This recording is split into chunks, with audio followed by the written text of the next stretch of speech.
Breath of the Wild challenged many conventions. One of them was the function of the Triforce, transforming it from a tool for wishes into the ultimate Calamity Ganon-destroying weapon, leaving Link on the sideline in the game's climax after weakening Dark Beast Ganon enough.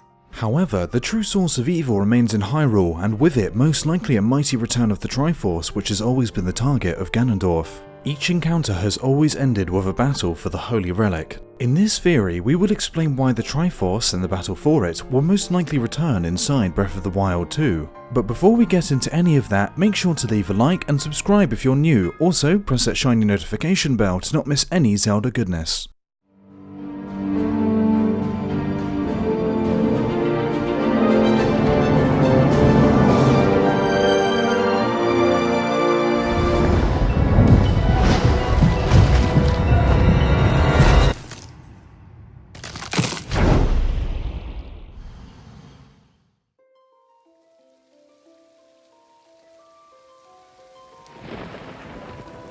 The Triforce, the only relic left behind by the Golden Goddesses under the protection of Goddess Hylia. As a physical embodiment of the creators of the world, Din, Nehru and Farore, it can only be fully wielded by one person with the right balance in their heart of power, wisdom and courage. If this was not the case, the relic would split into 3 pieces and only the peace and virtue that stood nearest to the given person would remain. Goddess Hylia sacrificed her immortality to wield the Triforce as Zelda, who would then establish the royal dynasty of Hyrule. Since then, the Triforce has been the source of conflicts and even Hyrule's downfall on numerous occasions. This is because anyone could claim a piece of it. In addition, because of its omnipotent nature, it doesn't distinguish between good or evil. This is why Demise aimed for the relic, and the interlopers sealed it away when wars were waged over it. Their punishment was banishment to the Twilight Realm, though it might be possible that they might make a return as the Zonai in Breath of the Wild 2, but that is a whole different theory. What we want to focus on instead is the Holy Trinity, the Triforce of Power, Ganondorf, the Triforce of Wisdom, Zelda, and the Triforce of Courage, Link, which makes up the complete Triforce. Ever since Ganondorf swore fealty to the King of Hyrule after the Hyrulean Civil War, he has been after the complete Triforce, the ultimate source of power. However, he was not meant to wield the complete form of the Triforce, as the Hero of Time and Zelda stood in the way in the adult timeline of the Era of the Hero of Time, and in the Era of No Hero and Era of the Great Seas, he was the King of Hyrule who stood in the way.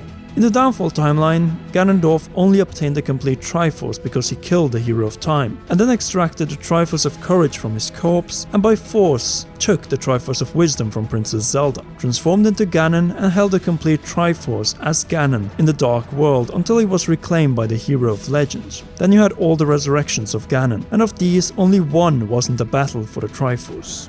In the child timeline, after Ganondorf, during his botched execution, realized that he wielded the Triforce of Power, he spent his years in the Twilight era together with Zant. During this period, he would plan an invasion of Hyrule in the Twilight era. He would then bring Link to Hyrule Castle, where he already kept Zelda imprisoned. Ganondorf only needed the Triforce of Courage to claim the complete Triforce, but failed as he lost in a one-on-one duel against the Hero of Twilight. The point is, no matter how many times he has been sealed or even killed, and later resurrected or reincarnated, Ganondorf never gave up his ambition of wielding the complete Triforce. Even at his most reflective point in the Wind Waker, he still has one goal in sight: the Golden Triangles. Perhaps it is a part of the Demise's curse, but no doubt whenever there is a new hero in the land of Hyrule with the spirit of the original hero and a princess with the blood of the goddess, a battle for the Triforce is sure to ensue. In other words, it's time to see if all criteria are fulfilled. First and foremost, the presence of an actual hero. In Breath of the Wild, until the end of the Champion's Ballad, Link isn't recognized as a hero, only as the Hylian champion.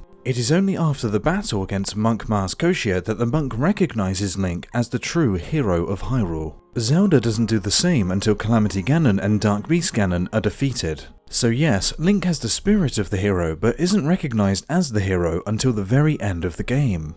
Secondly, Goddess Hylia. In no Zelda game prior to Breath of the Wild have we seen such a devotion to the goddess throughout the land, with miniature statues present in every settlement across Hyrule, and with the original goddess statue located in the Forgotten Temple from the distant past. On top of that, you also have all the Sheikah monks referencing the goddess. Princess Zelda with her golden power is no doubt the bloodline descendant of the mortal incarnation of Hylia, which brings us to the next point, the Triforce itself. Throughout Breath of the Wild, the actual Triforce is nowhere to be seen. Link doesn't have it, and King Rome never had it. Instead, it looks like it's solely tied to the female bloodline descendants of the goddess. And even in that case, we only see what looks like the Triforce in Breath of the Wild in 3 cutscenes. The king's retelling of the tragic events 100 years ago, Zelda's awakening memory, and Zelda sealing away Calamity Ganon.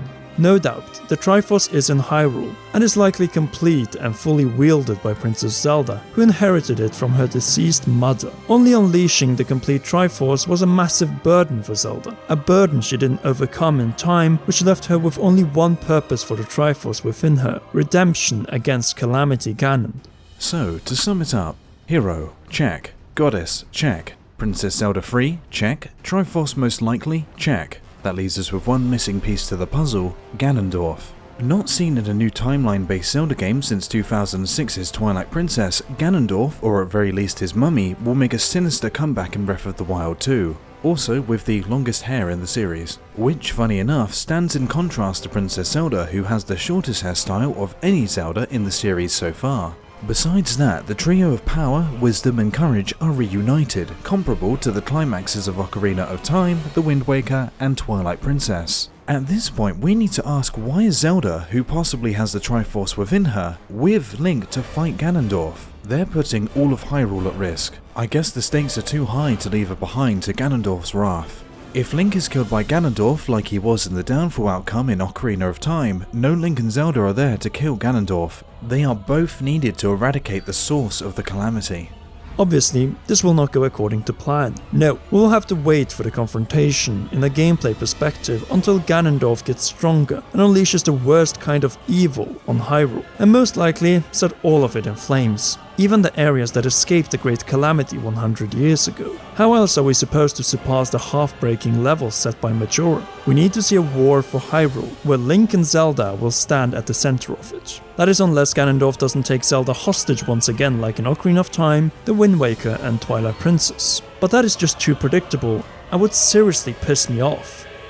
Then again, Breath of the Wild's main goal was to break conventions, and in this regard there's one more left to break. Zelda as a damsel in distress. Yes, the battles for the Triforce have always featured her at first as weak and then built her up as the battle went on. But do we really need a 4th rendition of the same battle? No. What we need is a battle we cannot predict, as having Ganondorf sitting on a throne with Zelda trapped next to him is so 1998 and early 2000s. In 2020 we need something grander, more extravagant and fitting to the final trial Monk Mas Koshia was preparing us for.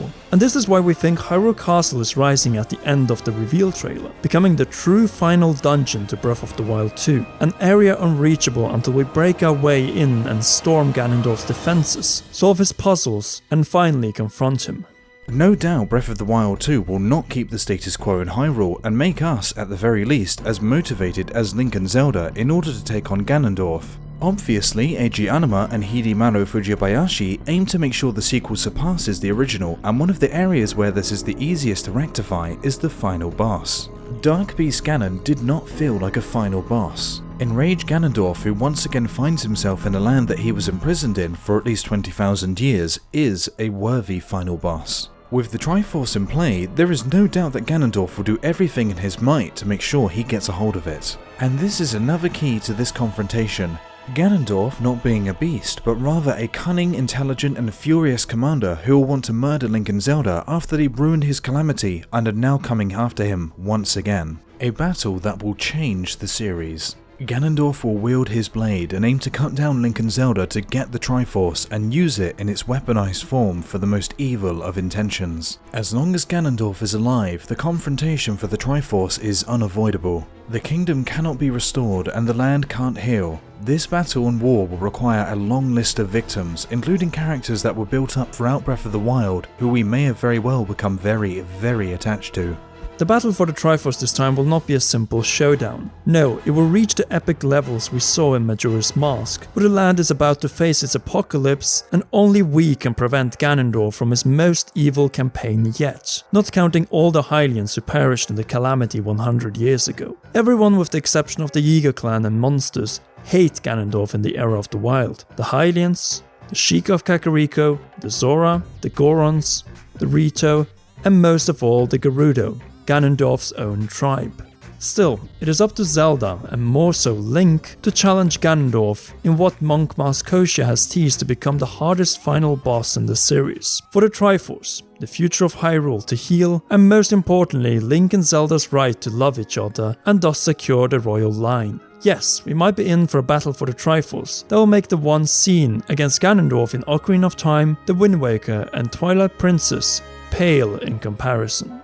And that's our theory on what looks like another showdown for the Triforce against Ganondorf, and how this battle will differ because of the promised darker and even more heartbreaking theme of the game. But what do you think of this theory? Are we going to see the best final boss battle for the Triforce in the history of the series? Sound off in the comments section below. Make sure to leave a like and subscribe if you're new, and press that shiny notification bell for all notifications and not miss any of our upcoming videos. And with Link's Awakening for Nintendo Switch, you know that many more videos are on the way. Finally, a big thanks to all of our patrons, including our royal producers Kenyatta Ali and Bradley Carriage. You can join them too on patreon.com/commonrealm. Until the next video, this was Conrad, me Leo, and Donnie, and we will see you all soon.